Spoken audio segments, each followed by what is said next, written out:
Shalom, selamat malam Bapak Mama, Bapak Saudara dong semua. Senang kota masih bisa ketemu lagi dalam acara Mari Kasih Segar Hati di channel YouTube YKB Bahasa Kupang. Sebelum kotong baca dan renungkan Tuhan pun firman nih, mari kotong berdoa dan minta Roh Kudus pimpin sang kotong. Kotong berdoa. Tuhan Allah Bapa kami dalam kerajaan surga, puji dan syukur kotong panjatkan ke hadapan hadirat-Mu atas segala waktu dan kesempatan dan kebaikan-Mu yang kotong terima dalam kotong pun hidup.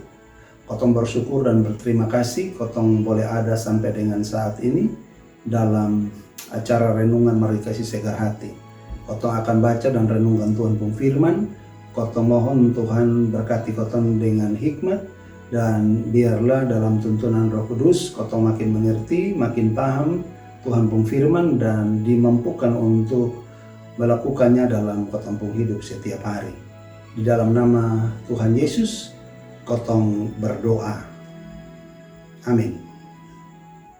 Nah Bapak Mama, Bapak Saudara dong semua, kotong pun judul renungan ini hari yang kita ambil dari buku renungan wasiat di judul Tunggu Tuhan. Ini didasarkan pada bacaan kitab Mazmur pasal 27 ayat 7 sampai 14. Dan ayat yang akan jadi kotompung inti dari ini renungan adalah ayat yang ke-14 yang bunyi begini. Tunggu Tuhan sa, kas kuat dan kas teguh lupung hati. Tunggu Tuhan sa. Demikian Tuhan firman. Baik, shalom Bapak Mama, Bapak Saudara dong semua. Mungkin kotong pernah pun pengalaman yang son enak waktu tunggu orang kok. Kadang kalau itu orang tuh datang sedikit agak terlambat. Tapi kalau son terlalu pengaruh apa-apa, mungkin ada rasa jengkel juga, tapi kotong pasti masih bisa kasih maaf itu orang tuh.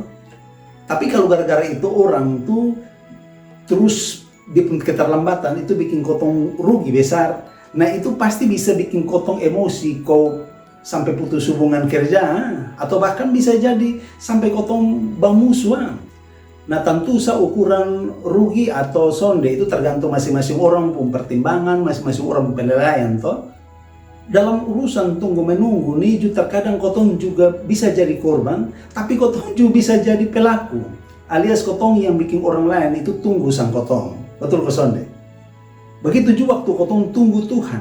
Baik tunggu Tuhan untuk bikin sesuatu dalam kotong pun hidup, atau tunggu Tuhan datang untuk kedua kalinya. Tapi soal tunggu Tuhan datang nih, satu orang pun sonde pernah tahu kapan dia akan datang. Betul ke sonde? Dari dulu sampai sekarang banyak orang coba-coba hitung, coba-coba rai-rai, kira-kira kapan Tuhan datang. Tapi tiap kali main salah terus. Tapi betul kok Tuhan akan datang. Alkitab baik dalam perjanjian lama maupun dalam perjanjian baru, dua-dua omong dan jelas Tuhan pasti datang ulang lagi. Jadi kotong sonde usah ragu. Yang terpenting sekarang nih, selama kotong masih tunggu, nah mari kotong jaga diri baik-baik dan terus hidup benaran. Bikin ini waktu tunggu sebagai kesempatan untuk jadi orang yang lebih baik lagi, supaya makin hari kotong pun hidup makin lebih baik toh.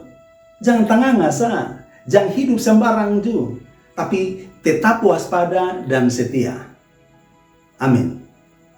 Kotong berdoa. Tuhan yang baik, kotong datang kepadamu dengan hati yang penuh kerendahan, sambil terus mengaku bahwa kotong pun hati ini sering gelisah karena harus menunggu.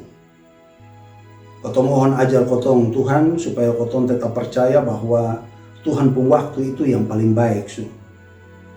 Tolong kasih kuat kotong supaya kotong tetap percaya sang Tuhan. Walaupun kotong belum lihat Tuhan pun jawaban atas kotong pun doa-doa.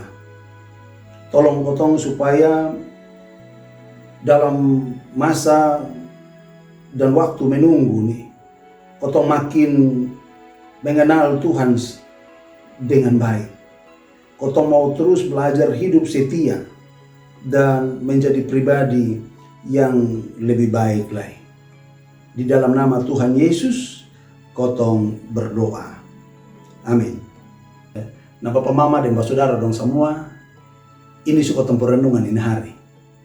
Ingat jangan lupa like, subscribe, dan bagikan kepada semua orang dong. Karena dengan begitu Bapak Mama dong semua ikut ambil bagian dalam pelayanan pekabaran Injil. Tuhan Yesus memberkati kotong semua.